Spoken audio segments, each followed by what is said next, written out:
This is Bronnie, The Bronnie Show, every Wednesday. Follow Bronnie everywhere, at Bronnie Music. We're back! And better than ever. We're back. New camera. New camera. New camera, new me. Okay, Christopher, sorry. Sorry, Mr. Interviewer. Where were we? So Bron's getting loads of interviews now on the upcoming album too, which is eagerly anticipated with this new sound. So I thought I'd interview you. This is going to be interesting. I know. I haven't prepared anything because that's the way that I roll. But when are you prepared, Christopher? Actually, no, that's mean. You are very prepared. I'm very prepared, apart from this. But we're going to... On tour. Yeah, on Chris tour. is literally a tour manager as well, so yeah, Exactly. I take that back, sorry. I organise. So we're basically just going to roll through your music career, where it started, and finish up at this point now, how we've got to where we've got to now. Amazing. I know what we'll do. We'll do part 1 this week, part 2 next week, because I'm going to be very busy and editing-wise, it might be a stretch, so we'll do that. I'm not going to start with the cliche, so where did it all begin? Because that's just lame. When a mommy and a daddy. No. So what was the first... I'm just going to do a few quick fires off the top of my head. All right. What was the first album you bought? Oh, first album I bought, Morrison's and West Kirby. It was Rihanna, Good Girl Gone Bad. Nice. First band you saw live? First band... First artist you saw live? Okay, first artist I saw live was Britney Spears. Mm-hmm. Hello. First band you saw live? First band I saw live... I think...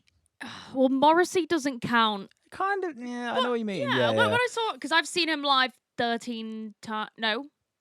7 times. Okay, so then these are quick fire, by the way. Oh, yeah. But wait, his drummer was the drummer from Good Charlotte. Yeah. So very cool. So, first live performance where you thought, I want to do that? First live performance. I'm going to say when I saw McBusted. Sick. I was in the OMFG zone, won tickets, saw Matt Willis. Would you say that's the same performance as like the first time you saw an artist and went, wow, this has like changed my perception on what live music is? Oh, 100%. Yeah. What was it about that McBusted gig or McBusted in general? Or? Yeah, so basically I was like a musical theatre kid. So I didn't know about like all my friends. They were into bands and all that, but we were all theatre kids, so we didn't know that you could go to gigs that weren't arena shows and all that. Even when I saw McBusted at the time, I didn't even know that really.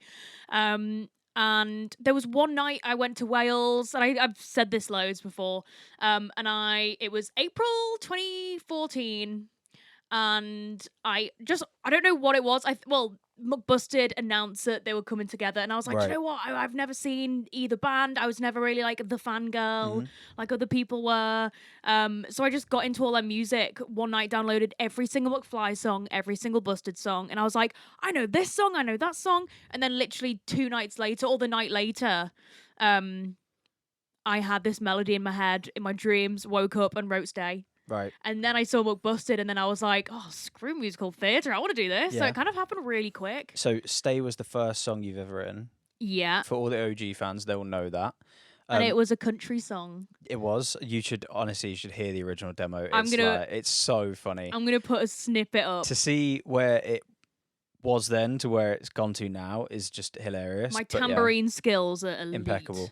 When are you coming back home? I wait by the river at night, wondering if you come back inside. I wait by the river each day, just wondering if you could stay. Now please stay, stay. Wondering if you can stay, stay with me. But the first song, when I was a kid, I used to write over artists' songs. So like my first kind of songwriting. So I always say the first song I wrote in full was Stay when I was like 16. But the first song I kind of wrote was like a verse of a Johnny Cash song when I was 8. Nice.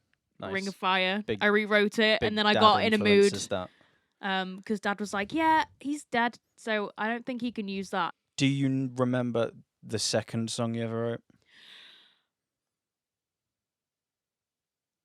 Ooh, do you know what? That's really hard. I'll have it in my notes because I have over 7,000 voice notes Mad. with all of the song. I think it might have been "Don't Pass Me By," which is also on Cool. YouTube. Yeah. Oh, Yeah, a bit that's hilarious. embarrassing, that. Talk about Converse. converse about conspiracies, like is there really life on Mars? And in the music video, what do? She holds up a Converse. Yeah. Or sit and count the stars. Or converse about conspiracies like is there really life on Mars? We'll have a good time, you and I. Yeah. So that was like your intro. That would have been your first music video that you ever shot. That was. Yeah. So you've done loads of music videos since then. What's your favorite music video that you've made? Oh my gosh, my favorite music video, I think. Do you know what? Scream. Scream was so much fun. Was so much fun to make. Because that's my most popular song, really. That was my first UK #1. And that charted like worldwide as well, which is really sick. But doing the video afterwards, we literally recreated the opening scene of Scream. Yeah, it was great. I've always said, because I used to study film studies. You did that as well, didn't you, in high school? I did media, but yeah. Same thing, innit? Yeah. And we all had to bring to the table what we think is like some of the best opening scenes. Like someone had Jaws, because that's a great opening scene. I had Scream. Back to the Future for me. Oh The yeah, clocks, someone had. all the clocks. Yeah, that's a great one. And Ferris Bueller's Day Off. Yeah, very good. All these, and I was just like, it's just so good. Yeah. And then James Lind, I'll give him full credits. He Full was shouts, like, he was like, dude, you have a song called Scream. Uh, You always bang on about how much you love the movie. Why don't you recreate the he opening pulled scene? it together as well. He was so enthusiastic about it. I think working with someone, just a bit off topic, working with someone, a director of a music video who's really enthusiastic about what you do, makes your life so much easier. So shout out James Lind, smashed Hell it. yeah. So that's your favourite music video that you've made. What's your favourite song that I you've thought made? you were gonna say, what's your least favorite music video? What favorite song? Oh, I think Sedona Sunrise. Fair. But it might not even be on album 2. Who knows? What's your favourite song that you've released so far? By release, I honestly think it's gonna be Own Girl, Own World when it comes out. So you haven't released it yet, so you have to one that No. you have released. Oh, I'm gonna say I really love Erase Me. Yeah, nice. Because it's got the 3/4 and then it goes 4/4 and then, Yeah. oh wait, no, it's dun, dun, dun, It's dun, just dun, 3/4. It's 3/4 the whole time, Yeah, isn't it? yeah. Probably that. Yeah. I love Jaded. I Jaded's a think good tune. that's my baby. Yeah. innit? If you could give one of your songs that you've written, that you've released, to another artist, who do you think you would give what song to? I feel like I would give Imaginary Friend to Megan Moroney. Do you know what? Actually, I hadn't thought about that. That's a really good Yeah? shout. Yeah, nice. feel I like like she'd- that. Yeah, With her tone, I reckon she'd kill it. yeah, for sure. So there you go. Some quick fire questions. Do you know what? That was great. You're a great interviewer, Christopher. Woo! I will preface, this is all off the dome, by the way. None of this has been written down. I haven't thought about any of these. Whenever I interview anyone, I'm there with like a massive list, like, what am I gonna say? Oh my gosh. Yeah. Well, just a Well, natural I'm born just a talent for it. So like talking about all your songs and stuff like that, what is the first song that you wrote that really you thought connected with you, that you were like, this is a song that I like, the first song that I really want to release to the world? Because obviously your first release was Monday Christmas. Yeah, that was a Yeah. Christmas one. Why did you release that as your first one? Okay, so I studied at LIPA, which is Paul McCartney's We will get there. We're music jumping ahead a bit, school. but yeah. Liverpool Institute of Performing Arts, everyone. And basically, it was his old primary school. I think it was him and John Lennon's old primary school. Came back in like the 90s. It was all run down. He was like, we got to save the building. So he started up a university where you could do anything arts. Yeah. Music, dance, songwriting, blah, blah, blah. Yeah. And yeah, so I did 1 year there. It was a foundation year, all 3 years in one, because then I wanted to go off and tour, blah, blah, blah. We had to do a songwriting exam. And the thing was, you have to write a Christmas song. So I wrote Modern Day Christmas, all about not getting an alien, even though you wanted one for It's a Christmas. banger. It's a great tune. I just took the piss. It's one of my favourite ones to play live, I have to say. It's like so one much drops fun. all over the place. And that was where Pete produced it. Yeah, so we'll get to this point. We're And- skipping ahead a few bars. am I? Yeah. Oh. Well, I just But I want to brag about myself. Yeah, I know, but this I is broke a two-parter. the songwriting record. There you go. That's what she wanted to say. Broke the songwriting record, We'll everyone. get on to the rest of this. But Oh. what was the first song that you released that you thought, this feels like I want to make a career because I love this song so much and I've released it and it's like, this is now my baby. This is my first baby. I feel like it was either High School Sucks or Imaginary Friend. So Yeah. High School Sucks was the second song I released. Mhm. And that was like, I look back and it's like, oh, it is like a cheesy high school song. Yeah. But it's like, I was a teenager in high school watching American Pie. It was relevant to when you loving wrote pop it, exactly. Yeah. punk. And I look back and I'm like, Joe, if I was a teenager, Mhm. growing up in high school, pop punk and all that, yeah, I defo would have loved all that, Yeah. you know, that vibe. And then Imaginary Friend was the first song that people truly connected to. Like I had Fan Tattoos. That was on my first EP, the Yeah. Social Rejects EP. I like it was my first song that grown adults were messaging me like, this has really helped me. Yeah, so I was cool. like, Oh, that's very "It's cool. cool. Yeah. So And that was a bit more of like that's more country. So like growing Yeah. up, I it's a just bit more, loved it's a bit more of a chill vibe for sure. pop punk and So country. that's and, it. So like yeah. starting out in your musical career, when you're younger, and like I feel exactly the same way here, is that like like higher intensity music like pop punk, growing up listening to pop punk and learning about pop punk is what made you want to do pop punk? It was a hard one, so I started off doing country because I loved like all those kind of artists. And I loved the slower songs that the pop punk artists would make. And does that kind of Which come sounded from country. does that kind of come from like your dad's influence on your music? Yeah, so growing up, it was all Mum loved Shania Twain. This sounds so cliche. Oh my gosh, but like Mum loved Shania Twain. There's like videos of me dancing around. And Robbie Williams. And, also. Robbie Williams, hell yeah. Oh, and then she got me into Britney. And then Dad was in a rockabilly band when I was growing up. It wasn't anything massive. Don't be calling me a Nepo What were they baby. called? The Trots. The Trots, that's it. And then he was also in another rockabilly band called the Aerosols. The Aerosols, Which yeah. sounds like the arseholes. It That's does why kinda, yeah. they named it that. But it was like local band gigs. And Dad would speak to some venues because obviously I was like a kid. I was like Yeah. 6, 7. To see if I could get in. So there'd be Right. some times where like I'd get in and I just remember being on the dance floor or like being side of stage. And I was like, oh my God, this is great. So that kind of like live thing has always been in me.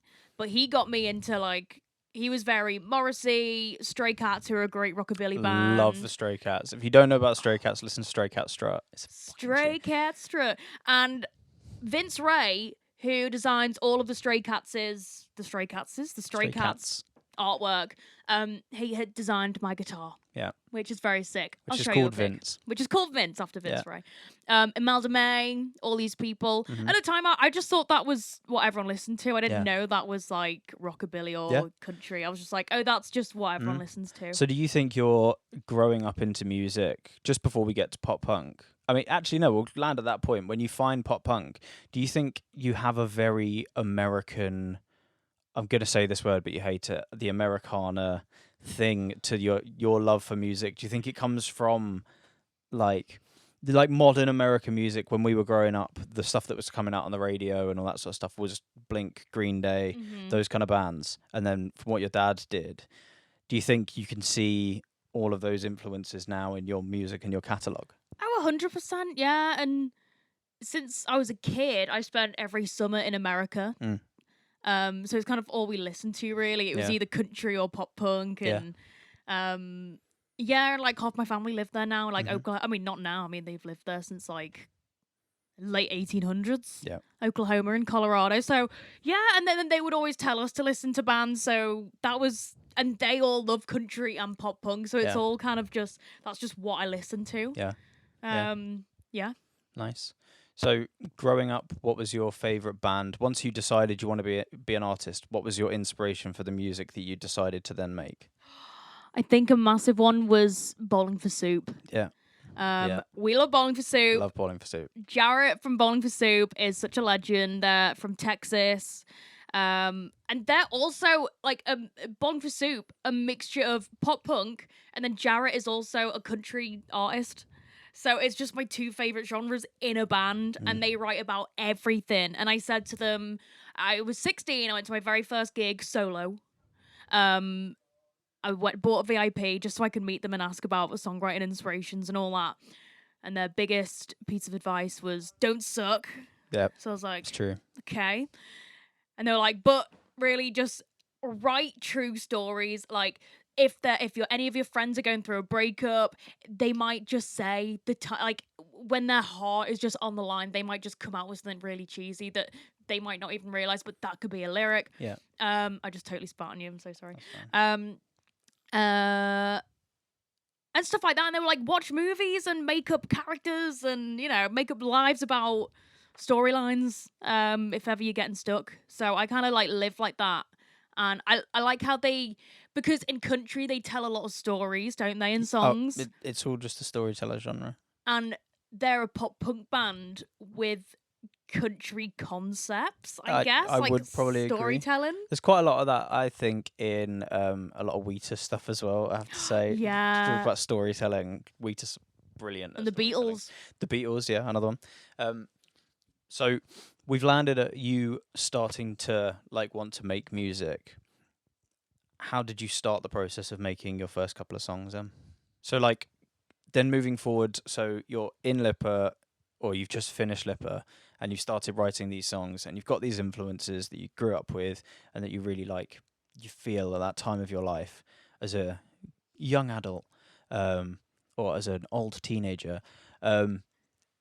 Where did it start for you creating music? Like, what was the catalyst to you saying, I want to release music? Like, how did you go about it? Who did you meet? Like, what were the stories that you had to tell from that part of your life, that early Bronnie, I'm releasing music now? So I didn't know anyone in the production scene or anything, any musicians. So me and Dad would do really rough demos. Yep. Because he taught me guitar.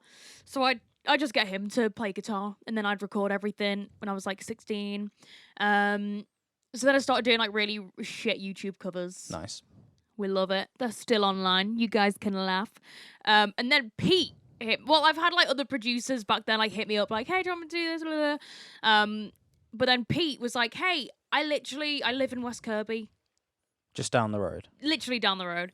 And like I'm like starting out, I'm doing music production. I'd love to do some demos with you and just work together. And I was like, okay, sick. Let's do it. So then he did Modern Day Christmas. Right. And then I was kind of like working with other people in Lipper, and I worked with John Delph, Edge Recording Studio. Now he was 5 Seconds of Summer's front of house, One OK Rock, Yep. all these amazing bands. And he was doing a competition. Like, okay, tag us in a video of you strumming to like an original song. Right.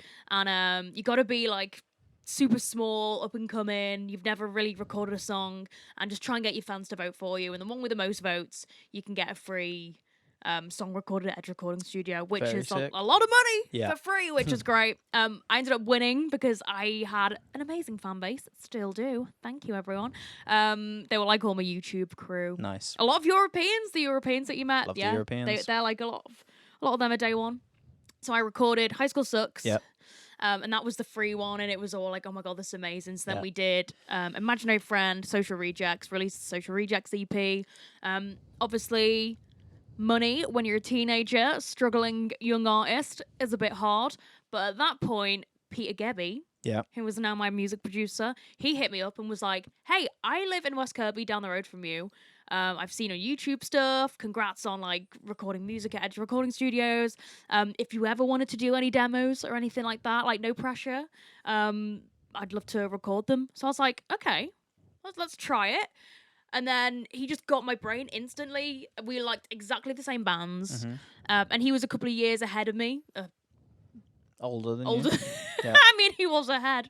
Yeah, he's like a couple of years older than me.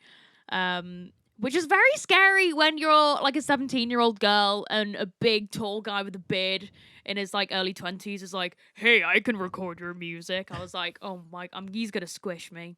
But he got your brain instantly from like a musician's point of view. Honestly. And I was so nervous meeting him for the first time. But Pete is the BFG, Big Oh, Friendly yeah, Giant. yeah, yeah. So he was like, hey, dude, how's it going? I was like, oh, you're not scary. This is great. And then we haven't stopped working together. Yeah. Good. And now he's my guitarist. There you go. So you've released the Social Rejects EP. Mm-hmm. How was that, releasing your first EP? Girl, I got number 3 in the UK rock charts. Pretty sick. It was so sick.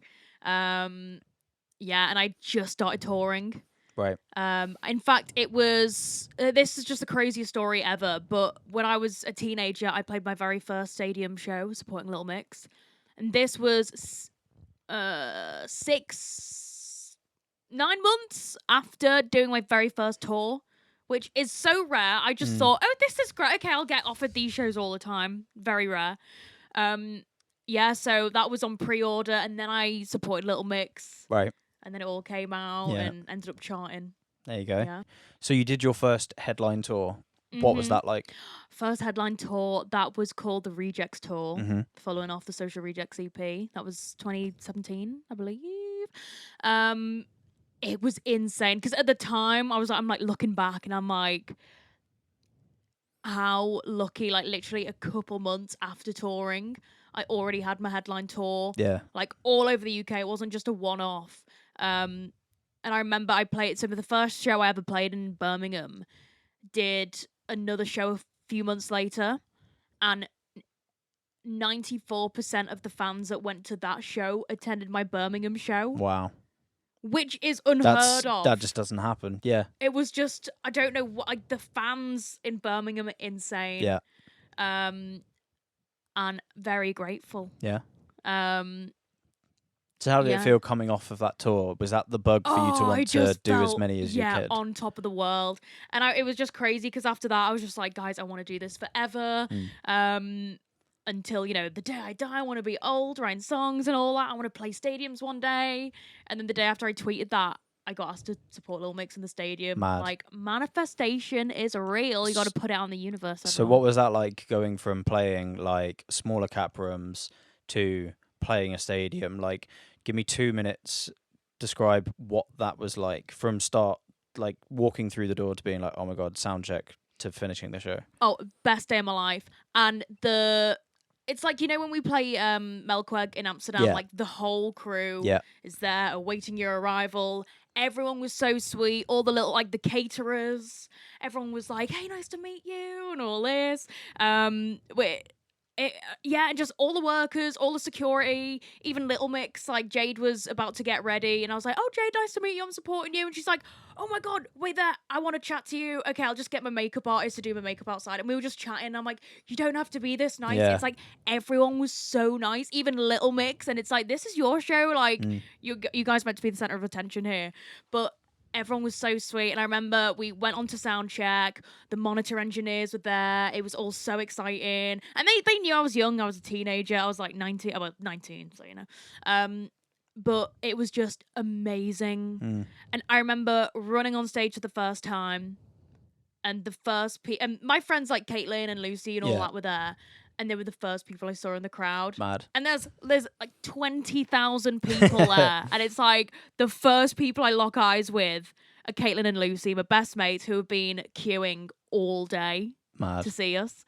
It was just insane. Yeah. And what was I going to say? Oh, and then at the end, I just had so much adrenaline. So after Little Mix had performed and all that, I just went outside and just thanked all the security guards, and like I was just helping them tidy up and get all the confetti away. I was just like, oh, can I help you guys? And everyone was just so sweet. It was a proper family show, and I was like, oh, if I could do stadiums forever, Yeah. Yeah. I so would. So Never that take it did for that granted. just increase the bug to do live performances? Oh yeah. Okay. So talking about live performances, you've toured pretty much everywhere. The only place that I think Asia, Australia, that part of the world you've never played in. What's one show that stands out to you for whatever reason that can't be Little Mix that you think was like, that was like, there was something special about it, or there was something like not special about it, or whatever it is, the location, the venue, the staff, the crowd, could be anything. What's one show that sticks in your brain for some reason? I feel like it was the first headline Amsterdam show. Yeah, that was sick. Melkweg. We rocked up, all the staff were there. And normally, like, when it's, you know, you go into venues, you're logging your own Yeah. gear. Obviously, I'm not. I'm like, Never has, never Chris, will. can you bring my microphone in? And just from the minute we got there, Yeah. everyone was so welcoming. And then there was a massive long line of fans. Yeah. It was a sold out show. That was your first international show? Yeah. Yeah. And Yeah, first when I was had never this? even played Amsterdam, and it was a sold out like 250 cap gig. It felt great. So when was this? What? This is 2019. 2019. 2019. Yeah, I believe. Yeah. Um, So what? That was for a tour. that was the Geeks and Freaks tour. So that came off which? Or was EP? it the Geeks and Freaks? I don't know. I can't remember. I met you for the first time. It was my EP release gig. Yeah. And then we which was- did- Was that Total Outcast? Was that? Now let's get a grip. Was it? Yeah. Oh right. Okay. And Geeks, Freaks, Kids in the Dark. That's Total Outcasts. Yeah. Oh, I can't remember. Because the It Geeks was and on Freaks the tour. Yeah, I Yeah. believe so. And it was just the greatest. We did VIP beforehand. Yeah. There were fans dressed up as pizza slices. That's something that I will never so forget. good. So good. Right. Cool. And I Very just cool. feel like we're very close to the European fans. Yeah. It's- European fans are wicked. Yeah. Staff fans, just anyone like music in general. If you get to go to Europe to do music or to So just cool. go to a gig, if you fancy like a small weekend holiday and there's a gig you want to go and see, do it. Go. Honestly, it's awesome. They rock out. So that is the first half, I think. Yeah. We'll call it the first half, and then the second half that you'll hear next week will be from this point onwards, and you can hear about the new album. We'll go a bit more into the first album, how it was made, some favorite songs, some cool stories, and yeah, Bada bing, bada boom. bada bing, bada boom. Bada bing with a pipe by 4 Years Strong. What did you say? Bada bing with a pipe. Oh, yeah, there you go. Roll with the punches because you know it is a Right. Oh. Anyway, see you next week. Bye, for everyone. part 2. This is Bronnie, The Bronnie Show, every Wednesday. Follow Bronnie everywhere at Bronnie Music.